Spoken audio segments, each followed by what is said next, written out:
राम राम सभी को। स्वागत है आप सभी का आपके अपने YouTube channel smart study with Sadhuram में। तो पिछली क्लास में हमने हरियाणा के लेवल पर विद्युत इलेक्ट्रिसिटी बोर्ड की स्थापना कब हुई, HVPNL, DHVBN, UHVBN के बारे में पढ़ा। आज क्या है, बेसिक थ्योरी के बारे में पढ़ते हैं। आप ALMSC की जो तैयारी कर रहे हैं उनके लिए पहली क्लास किसकी होती है, बेसिक थ्योरी की होती है। बेसिक थ्योरी की अगर बात करें तो सबसे पहले जिक्र आता है थ्योरी जहाँ से शुरू होती है, जिक्र आता है आवेश का। आवेश यानी चार्ज। बेसिक थ्योरी कहाँ से शुरू होती है? बेसिक थ्योरी शुरू होती है, प्रारंभिक विद्युत की शुरू होती है चार्ज आवेश से। आवेश आता कहाँ से है, इसके लिए पहले थोड़ी सी डिटेल में जाना पड़ेगा हमें। आपने ये पढ़ रखा होगा, इलेक्ट्रॉन, प्रोटॉन, न्यूट्रॉन। सबसे पहले ये हो गया नंबर प्रोटॉन, न्यूट्रॉन, और इसके बाहरी कक्षा में ऑर्बिट में जो चक्कर लगाते हैं उसे बोलते हैं इलेक्ट्रॉन। अब इसकी पूरी डिटेल के बारे में चर्चा करते हैं। जैसे पहले ये हो गया नाभिक। क्या हो गया? नाभिक। सबसे पहले बात आती है नाभिक की। नाभिक की खोज किसने की? न्यूक्लियस की खोज किसने की? न्यूक्लियस की खोज तो खोज करी गई है भाई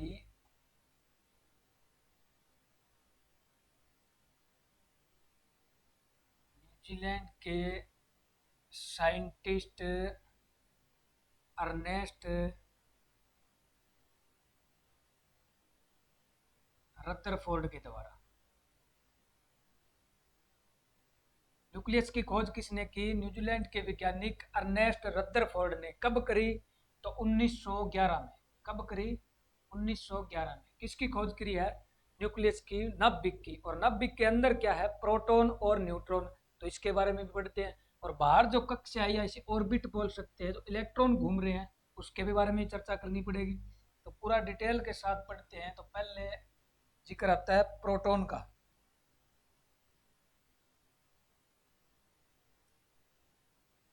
प्रोटॉन। अब प्रोटॉन की खोज रदरफोर्ड। रदरफोर्ड। दूसरा है न्यूट्रॉन। तीनों को एक साथ पढ़ते हैं तो ज्यादा समझ में आएगा। न्यूट्रॉन की खोज है वो है चैडविक। और इलेक्ट्रॉन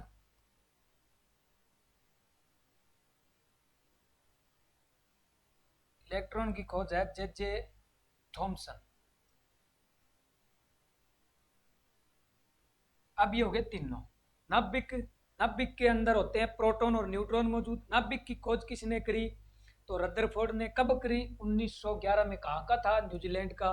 नाभिक के अंदर प्रोटॉन और न्यूट्रॉन। बाहर कक्षा में जो चक्कर लगाते हैं वो होते हैं इलेक्ट्रॉन। तीनों के बारे में हमें पढ़ना बहुत जरूरी है, क्योंकि सारी इलेक्ट्रिशियन की थ्योरी में प्रोटॉन, न्यूट्रॉन, इलेक्ट्रॉन घूमते रहेंगे। तो सबसे पहले बात करते हैं जहाँ अपनी क्लास शुरू हुई थी, आवेश के बारे में, चार्ज के बारे में। तो चार्ज, आवेश। प्रोटॉन पर कौन सा चार्ज होता है? तो पॉजिटिव चार्ज होता है, यानी धनात्मक चार्ज होता है। प्रोटॉन पर चार्ज कौन सा होता है? धनात्मक चार्ज होता है या पॉजिटिव चार्ज होता है। कितना होता है? 1.6 गुना 10 की शक्ति -19 गुलाम। अब ये क्यों, मैंने क्यों लिखा? क्योंकि आवेश की इकाई या आवेश का मात्रक क्या है? वो है गुलाम। दूसरा न्यूट्रॉन। न्यूट्रॉन की खोज किसने करी? चैडविक ने। न्यूट्रॉन पर कौन सा चार्ज है? न्यूट्रॉन पर चार्ज की बात करें तो इस पर कोई चार्ज नहीं होता, ये होता है उदासीन। न्यूट्रॉन पर कोई चार्ज नहीं होता, क्या होता है? उदासीन होता है। इसके बाद बात आती है इलेक्ट्रॉन की। इलेक्ट्रॉन पर कौन सा चार्ज होता है? तो इलेक्ट्रॉन पर चार्ज होता है जी माइनस, यानी नेगेटिव या ऋणात्मक। अब दूसरी बात ये आती है, इलेक्ट्रॉन, प्रोटॉन पर चार्ज हो गया 1.6 गुणा 10 की शक्ति -19 गुलाम। तो इलेक्ट्रॉन पर कितना है? यही इलेक्ट्रॉन पर होता है 1.6 गुणा 10 की शक्ति -19 गुलाम। तो दोनों पर सेम कैसे है? चार्ज प्रोटॉन और इलेक्ट्रॉनों दोनों पर सेम होगा, लेकिन इस पर पॉजिटिव चार्ज होगा, इस पर नेगेटिव चार्ज होगा।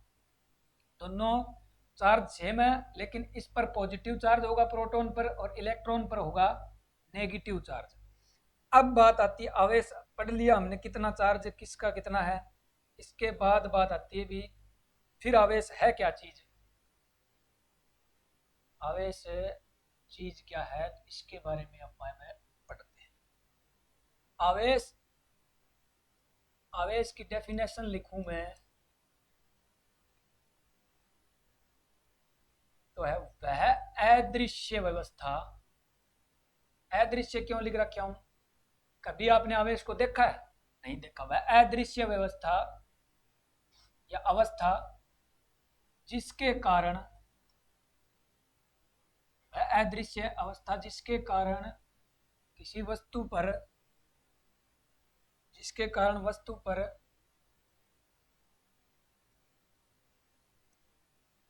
जिसके कारण वस्तु पर आकर्षण या प्रतिकर्षण का अनुभव होता है।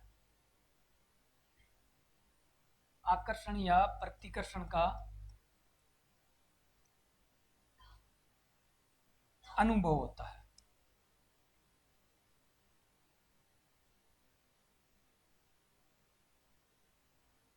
अब आपने ये पढ़ लिया भी अदृश्य अवस्था जिसके कारण वस्तु पर आकर्षण या प्रतिकर्षण का अनुभव होता है, लेकिन फिर आपको ये नहीं पता चला आवेश आया कहाँ से।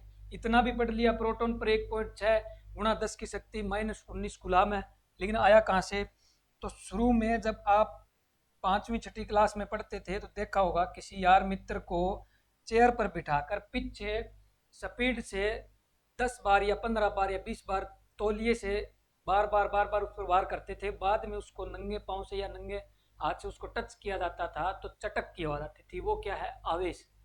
वो क्या है, आवेश। आवेश दो प्रकार के होते हैं, एक स्थिर आवेश और एक गतिज आवेश। ये प्रारंभिक विद्युत में आपने पढ़ना है। तो आवेश वह अदृश्य अवस्था जिसके कारण वस्तु पर आकर्षण या प्रतिकर्षण का अनुभव होता है। इसका मात्रक क्या है, मात्रक क्या है, कूलम। मात्रक क्या है, कूलम। लिखते कैसे हैं, क्यू से। अब इसी से धारा का प्रवाह होगा, आवेश से ही धारा का प्रवाह कैसे होगा। आवेश प्रवाह की दर को ही धारा कहते हैं। क्या कहते हैं, इसके बाद कौन सा पॉइंट निकल कर आता है, आवेश प्रवाह की दर को ही धारा कहते हैं। आवेश आपने पढ़ लिया कौन सा पॉजिटिव कौन सा नेगेटिव कहां से है कब आया। धारा क्या है, आवेश प्रवाह की दर को ही धारा कहते हैं। आवेश प्रवाह की दर या इलेक्ट्रॉनों के प्रवाह को धारा कहते हैं। क्या है, आवेश प्रवाह की दर या इलेक्ट्रॉनों के प्रवाह को धारा कहते हैं। और इसका भी मात्रक क्या है, एम्पियर। लेकिन ये तो एक मूल मात्रक है। इससे पहले भी एक मात्रक आपको कहीं क्वेश्चन में देखने को मिल जाएगा। वो कौन सा है, धारा को रिप्रेजेंट किससे करते हैं, आई से करते हैं। करंट को किससे रिप्रेजेंट करते हैं, आई से करते हैं। लेकिन प्रवाह क्या हो रहा है, आवेश प्रवाह की दर को क्या कहते हैं, आवेश प्रवाह की दर को क्या कहते हैं, धारा कहते हैं। क्या प्रवाह हो रहा है, आवेश प्रवाह की दर यानी कितने समय में कितना आवेश प्रवाह हो रहा है उसे ही धारा कहते हैं। यानी I बराबर डी क्यू बटा डी टी। टी क्या है, समय। क्यू क्या है, आवेश। आवेश बटा समय तो नहीं लिख सकते, लेकिन समय का मात्रक क्या है, सेकंड। तो धारा का एक और मात्रक क्या हो गया, I बराबर डी क्यू बटा डी टी, यानी आवेश बटा सेकंड। ये क्या हो गया, आवेश बटा सेकंड, आवेश बटा सेकंड। लेकिन मूल मात्रक क्या है, वो है एम्पियर। मूल मात्रक है एम्पियर। ये आपने देख लिया, धारा आवेश प्रवाह की दर के इलेक्ट्रॉनों के प्रवाह को धारा कहते हैं। अब दूसरी बात आती है, इलेक्ट्रॉन और धारा का प्रवाह होता कैसे है, या इसकी स्पीड क्या है, प्रवाह हो रहा है तो किस स्पीड से हो रहा है, कैसे हो रहा है, इसके बारे में पढ़ते हैं। जो नाम आएगा किसी डेफिनेशन में उसके बारे में ही अपन पढ़ते चलेंगे। अब धारा का प्रवाह हो गया, आवेश प्रवाह की दर के कारण ही धारा का प्रवाह होता है, या धारा कहते हैं उसे। अब जिक्र किसका आया, इलेक्ट्रॉन। इलेक्ट्रॉन और धारा का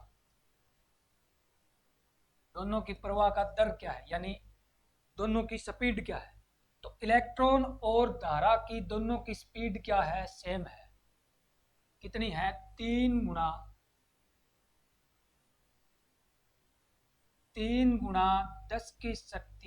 10⁸ मीटर/सेकंड, ये दोनों की स्पीड है। इलेक्ट्रॉन के प्रवाह होने की स्पीड क्या है, 3 × 10⁸ मीटर/सेकंड, और यही प्रकाश की चाल है और यही इलेक्ट्रॉन की चाल है। लेकिन दोनों में फर्क है, किस चीज का फर्क है वो देखना है हमें। इलेक्ट्रॉन की चाल 3 × 10⁸ मीटर/सेकंड और धारा की दोनों की सेम, लेकिन फर्क क्या है, इलेक्ट्रॉन हमेशा नेगेटिव से पॉजिटिव की तरफ बहता है। इलेक्ट्रॉन हमेशा क्या होता है, नेगेटिव से पॉजिटिव की तरफ बहता है, और धारा क्या होती है, पॉजिटिव से नेगेटिव की तरफ बहती है। धारा क्या बहती है, पॉजिटिव से नेगेटिव की तरफ, लेकिन इलेक्ट्रॉन हमेशा नेगेटिव से पॉजिटिव की तरफ बहता है। इलेक्ट्रॉन पर चार्ज कौन सा होता है, नेगेटिव, तो इसी से याद रखना है आपको, नेगेटिव से पॉजिटिव की तरफ, और धारा पॉजिटिव से नेगेटिव की तरफ। इसके बाद जिक्र आएगा आपका, धारा के बाद जिक्र आएगा आपका विभव का।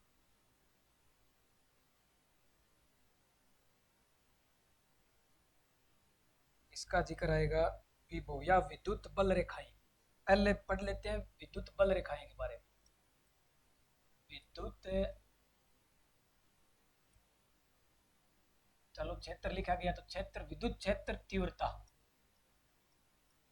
विद्युत क्षेत्र तीव्रता, electric field intensity, electric field intensity क्या है, इलेक्ट्रिक फील्ड इंटेंसिटी क्या है, विद्युत क्षेत्र तीव्रता।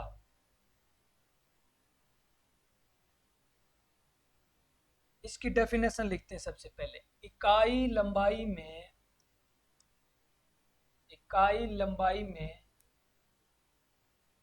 होने वाले विभव में अंतर को इलेक्ट्रिक फील्ड इंटेंसिटी, मैंने शॉर्ट लिख दिया। इकाई लंबाई में होने वाले विभव में अंतर को इलेक्ट्रिक फील्ड इंटेंसिटी कहते हैं। ठीक है, अब आपसे ही पूछा जाएगा कि विद्युत क्षेत्र तीव्रता क्या है, तो इकाई लंबाई में होने वाले विभव में अंतर को, कितनी लंबाई में कितना विभव में अंतर हुआ वो क्या है, विद्युत क्षेत्र तीव्रता। अब उसकी इकाई पूछेंगे तो इसके अंदर ही दिया हुआ है, कितनी इकाई लंबाई, विद्युत क्षेत्र इंटेंसिटी, इकाई लंबाई, कितनी लंबाई में कितना अंतर आया, किसमें, विभव में, यानी V/L। इकाई लंबाई में होने वाला विभव में अंतर को क्या कहते हैं, इलेक्ट्रिक फील्ड इंटेंसिटी कहते हैं। तो इसका मात्रक क्या हो गया, V का मात्रक वोल्ट बटे, इसका मात्रक क्या हो गया, वोल्ट बटे मीटर। अब विद्युत क्षेत्र तीव्रता की असली जिक्र आ गया विभव। विभव पढ़ेंगे, विभव से पहले पढ़ेंगे जो इसका उल्टा होता है। ये तो है विद्युत क्षेत्र तीव्रता, जो उच्च मान से निम्न मान की तरफ, उच्च मान से निम्न मान की तरफ गति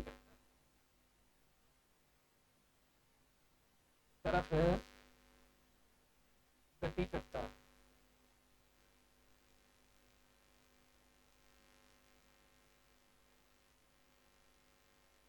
इलेक्ट्रिक फील्ड इंटेंसिटी क्या करता है, उच्च मान से निम्न मान की तरफ गति करता है। इसका उल्टा क्या है, विद्युत प्रवणता। विद्युत प्रवणता इसका उल्टा क्या है, विद्युत प्रवणता।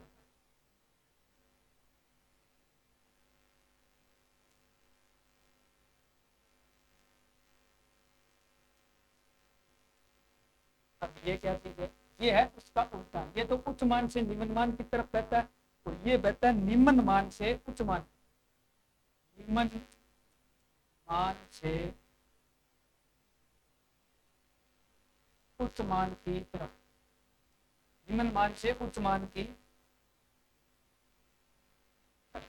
लेकिन इसका मात्रक क्या है, तो मात्रक तो वही रहेगा, है तो इसका उल्टा। तो क्या है, उसका मात्रक क्या था, V/L, यानी इकाई लंबाई में होने वाले विभव में अंतर को विभव प्रवणता कहते हैं, वोल्ट बटे मीटर। लेकिन निकाला कैसे जाएगा, V2। अब विद्युत प्रवणता के बारे में पढ़ने के बाद जिक्र आता है विभव का। इसमें जिक्र है विभव का, इकाई लंबाई में होने वाले विभव में अंतर को विद्युत प्रवणता, यही है। इसके अंदर जिक्र आया विभव का। विभव के बारे में पढ़ेंगे। विभव यानी वोल्टेज या पोटेंशियल, इसके बारे में पढ़ेंगे। तो क्या है, इकाई आवेश को, इसकी डेफिनेशन है, इकाई आवेश को अनंत क्षेत्र से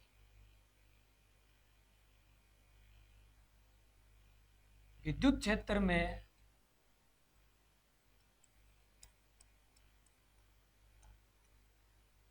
लाने में किया गया कार्य।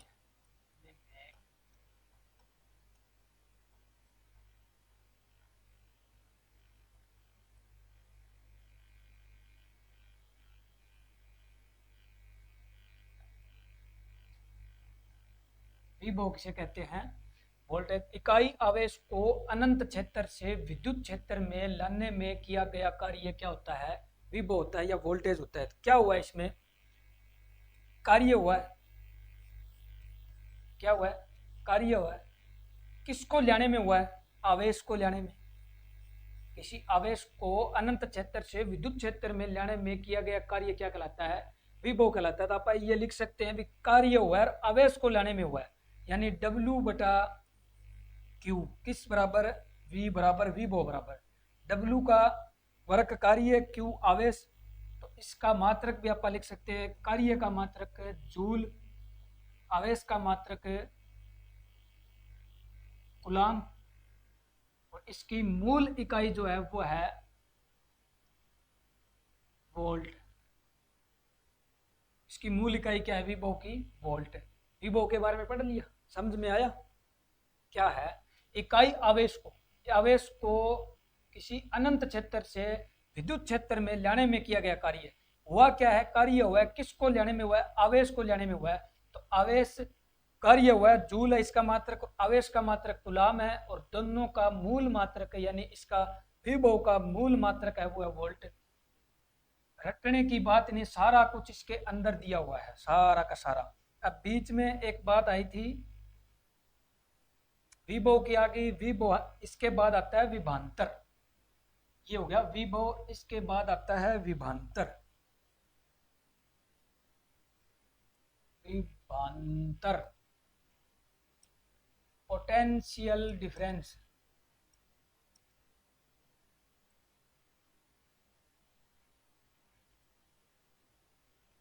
यानी पीडी। ये क्या चीज है, विभव तो हो गया, विभांतर क्या है, विभांतर है दो बिंदुओं के बीच, दो बिंदुओं के बीच मापा गया पीडी, या दो बिंदुओं के बीच मापा गया पोटेंशियल डिफरेंस। दो बिंदुओं के बीच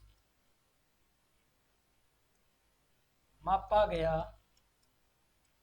पीडी या पोटेंशियल डिफरेंस, या दो विभव के बीच का अंतर। या तो ये समझ सकते हो आप, दो विभव के बीच का अंतर या दो बिंदुओं के बीच मापा गया पोटेंशियल डिफरेंस क्या कहलाता है, विभांतर कहलाता है। क्या कहलाता है, विभांतर कहलाता है। इसका भी मात्रक क्या है, वोल्ट है। इसका भी मात्रक क्या है? वोल्ट है। धारा पढ़ ली हमने, करंट पढ़ लिया। धारा करंट इसका रिप्रेजेंट किससे करते हैं? तो आई से करते हैं। आवेश पढ़ लिया, विभव पढ़ लिया, विभवांतर पढ़ लिया। इसके बाद जिक्र आता है ईएमएफ का। इसके बाद जिक्र आता है ईएमएफ का। इसका जिक्र आता है ईएमएफ। ईएमएफ क्या चीज है?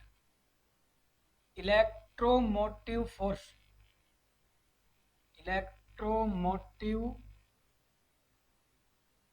फोर्स, विद्युत वाहक बल। क्या है? विद्युत वाहक बल।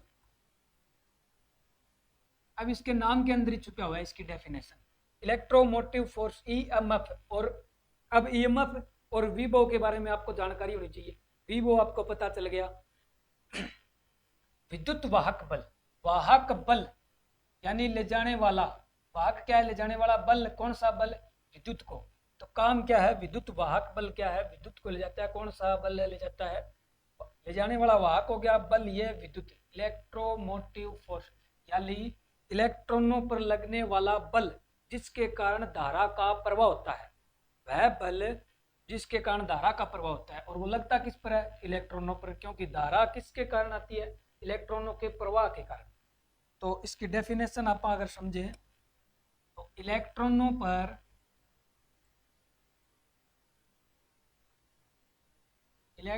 पर लगने वाला वह बल जिसके कारण धारा का प्रवाह होता है। इलेक्ट्रॉनों पर लगने वाला वह बल जिसके कारण धारा का प्रवाह होता है, या वह बल जो इलेक्ट्रॉनों पर लगता है जिसके कारण धारा का प्रवाह होता है, दोनों सेम है। इसका मात्रक क्या है? मात्रक इसका भी वोल्ट है। अब आप कहोगे जी ये तो विभव का भी वोल्ट है और ईएमएफ का भी वोल्ट है, तो दोनों के बीच में अंतर समझने की जरूरत है। दोनों के बीच में अंतर क्या है? ईएमएफ और वोल्ट के बीच में अंतर क्या है? वोल्टेज और ईएमएफ। ये लिख देता हूं, ये है वोल्टेज।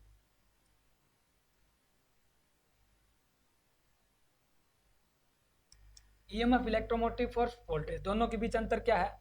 ईएमएफ जो है वो है स्रोत के अक्रॉस मापे जाने वाली वोल्टेज। स्रोत के अक्रॉस, इसको क्या मापा जाता है? स्रोत के अक्रॉस।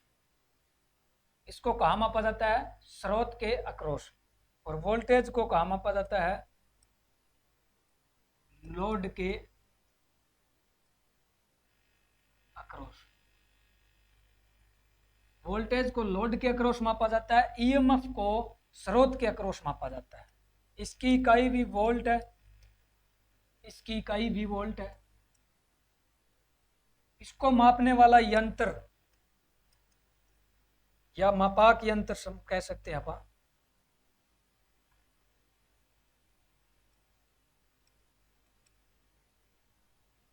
Volt meter. और इसका भी मापने वाला यंत्र है, वो है वोल्ट मीटर। अब समझ में आया? जो हम स्रोत से प्राप्त करते हैं या जो स्रोत से जो मापते हैं वो तो है ईएमएफ, यानी ईएमएफ को स्रोत के अक्रॉस मापा जाता है और वोल्टेज को लोड के अक्रॉस मापा जाता है। वोल्टेज को कहाँ मापा जाता है? लोड के अक्रॉस। दोनों को मापने वाला यंत्र वोल्टमीटर है, दोनों की इकाई वोल्ट है, दोनों के मापने का अलग अलग तरीका है। इसके बाद जिक्र आता है विद्युत बल रेखाओं का।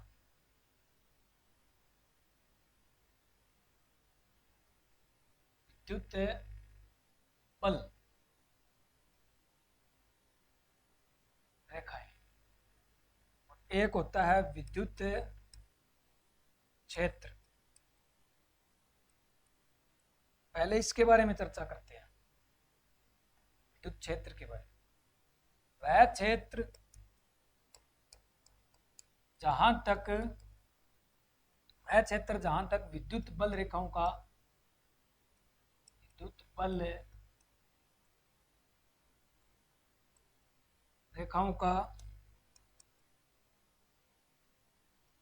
अनुभव किया, वह क्षेत्र जहां तक विद्युत बल रेखाओं का अनुभव किया जाता है, या वह क्षेत्र जहां तक विद्युत बल रेखाओं का अनुभव होता है, वो कौन सा क्षेत्र होता है? विद्युत क्षेत्र होता है। और विद्युत बल रेखाएं होती है आवेश से निकलने वाली बल रेखाओं की कुल संख्या, आवेश से निकलने वाली बल रेखाओं की संख्या। और ये निकलती कैसे है? जैसे ये एक कंडक्टर हो गया, इसके अंदर आवेश का प्रवाह हो रहा है या धारा का प्रवाह हो रहा है, तो इसके अंदर से बल रेखाएं निकलेगी। आपने महसूस किया होगा, कोई अगर नंगा कंडक्टर है, अगर किसी के करंट लगता है बिना तार के छुए, तो कहने का मतलब अगर कोई वोल्टेज इस कनेक्टर से निकल रही है तो इसका दूर तक थोड़ा बहुत अपना प्रभाव दिखता है। वो किस कारण दिखता है? वो विद्युत बल रेखाओं के कारण दिखता है। वो बल रेखाएं निकलती है, वो निकलती कैसे है? सारी की सारी पॉजिटिव से नेगेटिव निकलती है। बल रेखाएं कहाँ से कहाँ तक निकलती है? पॉजिटिव से नेगेटिव निकलती है, पॉजिटिव से नेगेटिव निकलती है, प्लस से माइनस की तरफ निकलती है, और सारी की सारी लंबवत निकलती है और लंबवत ही प्रवेश करती है। लंबवत निकलती है और लंबवत ही प्रवेश करती है। लंबवत निकलने और लंबवत प्रवेश करने का मतलब है एक दूसरे को काटती नहीं है, प्लस से नेगेटिव तक अपना रास्ता लंबवत ही पूरा करती है, जैसे ये जा रही है। अब इसका कारण है लंबवत प्रवेश कर रही है, पॉजिटिव से नेगेटिव जा रही है विद्युत बल रेखाएं, तो ये वक्र कौन सा बनाती है? जैसे ये हो गया, ये बल रेखाएं पॉजिटिव से नेगेटिव जा रही है, ये वक्र कौन सा बना रही है? एक तो खुला वक्र होता है, एक बंद वक्र होता है। ये बंद वक्र नहीं है, क्योंकि अगर नेगेटिव से वापस पॉजिटिव आती तो ये बंद वक्र होता। अब ये पॉजिटिव से नेगेटिव नहीं आ रही, सिर्फ पॉजिटिव से नेगेटिव जा रही है, नेगेटिव से पॉजिटिव नहीं आ रही, तो ये वक्र बनाती है खुला वक्र। क्या बनाती है? खुला वक्र। और इसकी गति क्या होती है? परवलयाकार। परवलयाकार। इसकी गति क्या होती है? परवलयाकार। ईएमएफ हो गया, विभव हो गया, विभवांतर हो गया, विद्युत बल रेखाएं होगी, विद्युत क्षेत्र हो गया, विद्युत तीव्रता होगी, विद्युत प्रवणता,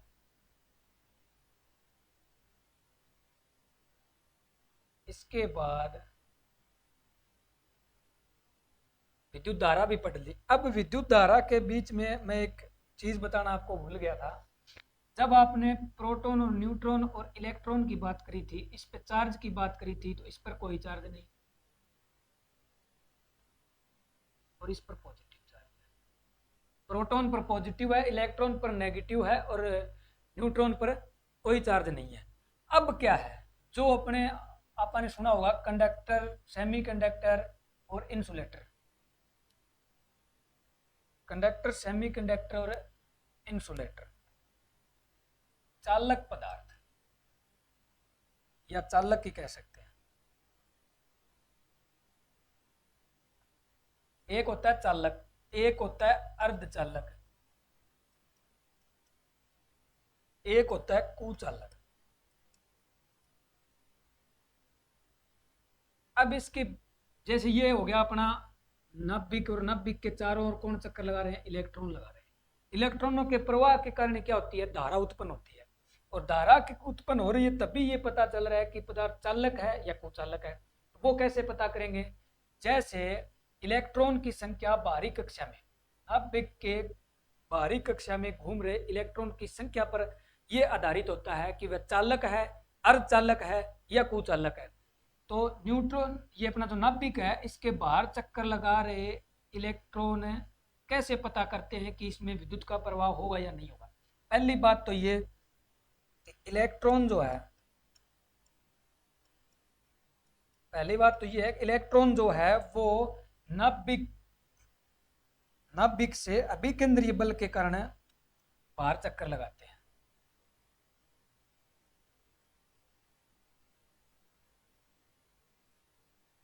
इलेक्ट्रॉन क्या करते हैं? नाभिक के चारों ओर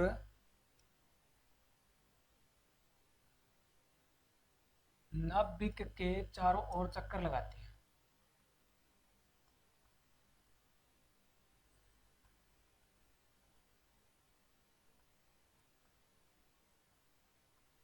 इलेक्ट्रॉन क्या करते हैं, नाभिक के चारों ओर चक्कर लगाते हैं। किसके कारण लगाते हैं, तो अभिकेंद्रीय बल के कारण लगाते हैं। अभिकेंद्रीय बल के कारण लगाते हैं। अभिकेंद्रीय बल के कारण लगाते हैं। इलेक्ट्रॉन नाभिक के चारों ओर चक्कर लगाते हैं, अभिकेंद्रीय बल के कारण लगाते हैं। और नाभिक से जुड़े किस लिए रहते हैं, बाहर क्यों नहीं टूटते, इसका भी जरूरी है जानना, किस कारण जुड़े रहते हैं। तो इलेक्ट्रॉन जो है वो नाभिक से अंतर आणविक बल के कारण जुड़े रहते हैं। अंतर आणविक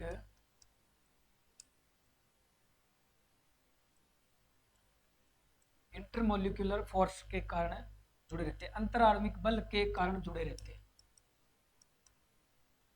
कारण जुड़े रहते हैं। अब ये अंतराण्विक बल है क्या, क्या ये हमेशा लगा रहता है, नहीं लगा रहता। अगर लगा रहता तो पदार्थ के कारण पदार्थ में चालकता कैसे आती।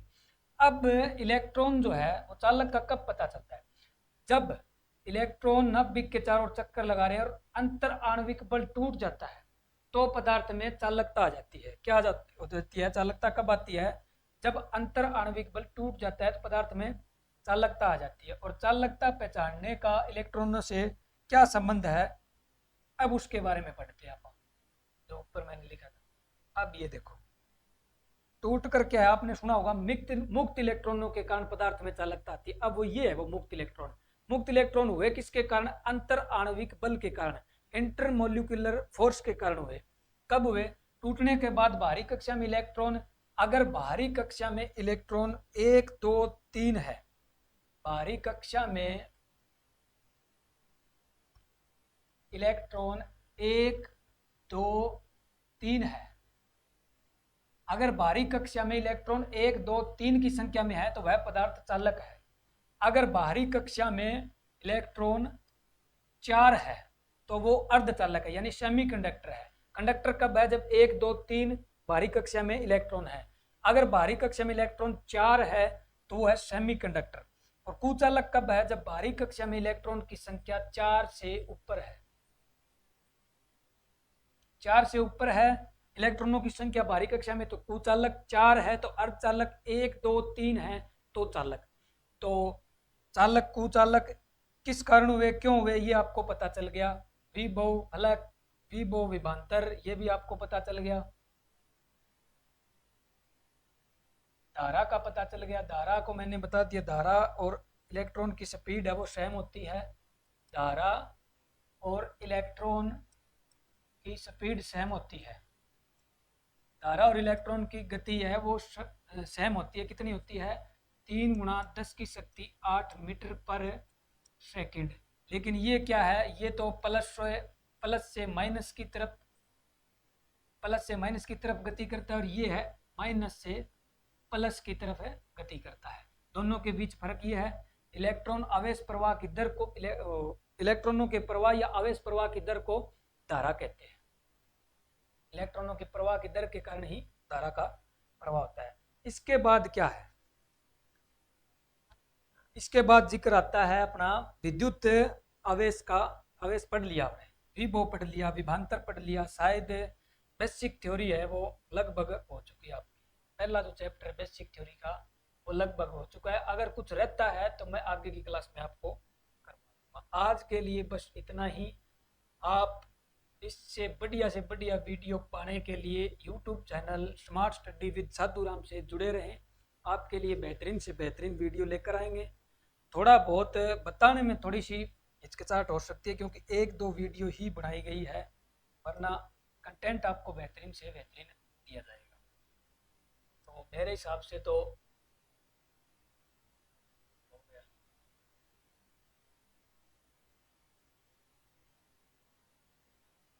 हाँ, विद्युत धारा कितने प्रकार की है वो रहता है, वो जल्दी जल्दी आप कर लेते हैं। विद्युत धारा कितने प्रकार की है वो जल्दी जल्दी कर लेते हैं। विद्युत धारा कितने प्रकार की, एक तो है डीसी करंट यानी डायरेक्ट करंट, एक है एसी करंट यानी अल्टरनेटिंग करंट। धारा आपने पढ़ ली, इलेक्ट्रॉनों के प्रवाह को धारा कहते हैं। है कितनी प्रकार की, तो दो प्रकार की, एक डीसी करंट और एक एसी करंट। अब डीसी करंट में क्या है, क्लास लंबी हो चुकी है इसलिए जल्दी से जल्दी करवाने की कोशिश करता हूँ। डीसी के अंदर क्या है, आपकी आवृत्ति जीरो होती है। आवृत्ति क्या होती है, जीरो होती है, क्योंकि सीधी दिशा में चलती है, नाम से ही पता चल रहा होगा, डायरेक्ट करंट।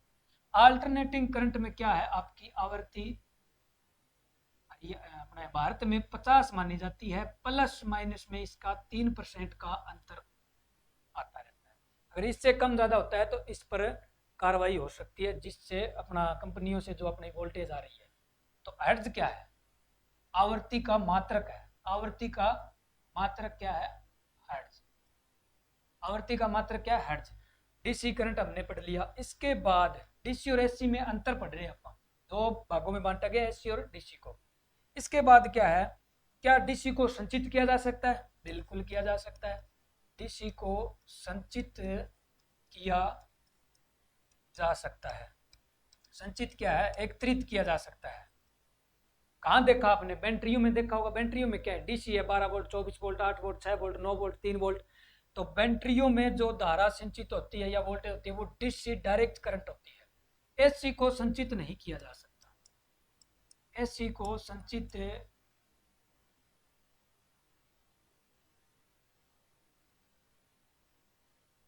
नहीं किया जा सकता।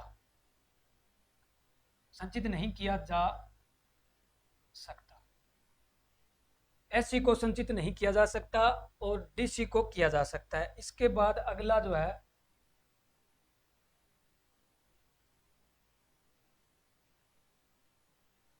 डीसी के बारे में पढ़ रहे हैं, ऊपर मैं दोबारा लिख देता हूँ डीसी और डीसी। इसका क्या है, इसकी दिशा व परिमाण, दिशा व परिमाण स्थिर रहता है।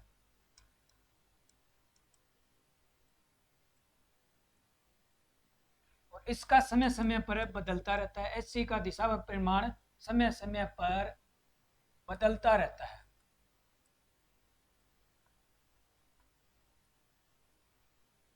अब बात आती है सिंबल की। तो डीसी का सिंबल क्या है, सीधी दिशा में जा रहा है, तभी तो इसको डीसी कहते हैं। पॉजिटिव और नेगेटिव इसको बोलते हैं, जो जिनसे इनको ले जाया जाता है, जिन तारों से इनको ले जाया जाता है। जब भी डीसी की बात आएगी, पॉजिटिव नेगेटिव की बात आएगी। एससी का जो सिंबल है वो है ये, दिशा व परिमाण समय समय पर बदलता रहता है, एक बार प्लस एक बार माइनस, एक बार प्लस एक बार माइनस। तभी तो इसकी आवृत्ति है। आवृत्ति कितनी है, 50 हर्ट्ज, यानी 1 सेकंड में 50 बार ये प्लस माइनस होती रहती है। अब क्या है, इसका सिंबल हो गया वो, ये डीसी हो गया। इसको ले जाने वाले को सिंगल फेज है, तो चाहे सिंगल फेज हो चाहे 3 फेज हो, तारों को जिस दिन में फेज जा रहा है वो फेज है, और एक 3 फेज में है तो चौथा तार क्या है, न्यूट्रल। आप सिंगल फेज की बात कर रहे हैं तो पी और फेज और न्यूट्रल। इसके बाद क्या है, इसको एक जगह से दूसरी जगह ले जाने के लिए क्या क्या चाहिए, इन दोनों में फर्क क्या है। डीसी का स्टेप अप और स्टेप डाउन महंगा पड़ता है। क्यों पड़ता है, डीसी का स्टेप अप किसके द्वारा होता है, तो वो होता है डीसी सीरीज जनरेटर के द्वारा, डीसी सीरीज जनरेटर के द्वारा। और स्टेप डाउन प्रतिरोधों का समूह, प्रतिरोधों का समूह। तो ये महंगा पड़ेगा, क्योंकि जब स्टेप अप करना है, स्टेप अप करना है तो डीसी सीरीज मोटर चाहिए, और डाउन करना है तो प्रतिरोधों का समूह चाहिए। और इधर क्या है, एक ही चीज से दोनों काम हो रहे हैं।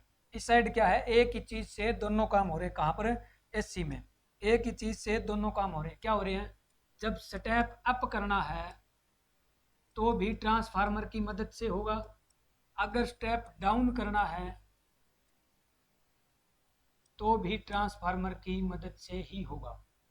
स्टेप डाउन करना है तो ट्रांसफार्मर की मदद से, स्टेप अप करना है तो ट्रांसफार्मर की मदद से। ये दोनों डीसी और एसी दोनों करंट में अंतर है। डायरेक्ट करंट पढ़ लिया और एसी करंट पढ़ लिया। एसी करंट की आवृत्ति होती है 50 हर्ट्ज, 1 सेकंड में 50 बार कम ज़्यादा होती रहती है। डायरेक्ट करंट एचडीसी है, उसकी कोई आवृत्ति नहीं होती है, सीधी दिशा में चलता है। तो बेसिक थ्योरी में आज का टॉपिक इतना ही था। आपने देख लिया करंट, विभव, वोल्टेज, विभवांतर और विद्युत क्षेत्र प्रवणता, विद्युत क्षेत्र तीव्रता। तो आगे की क्लास में हम रेजिस्टेंस, रजिस्टर और रजिस्टिविटी के बारे में पढ़ेंगे। तब तक के लिए धन्यवाद। आपका दिन मंगलमय हो।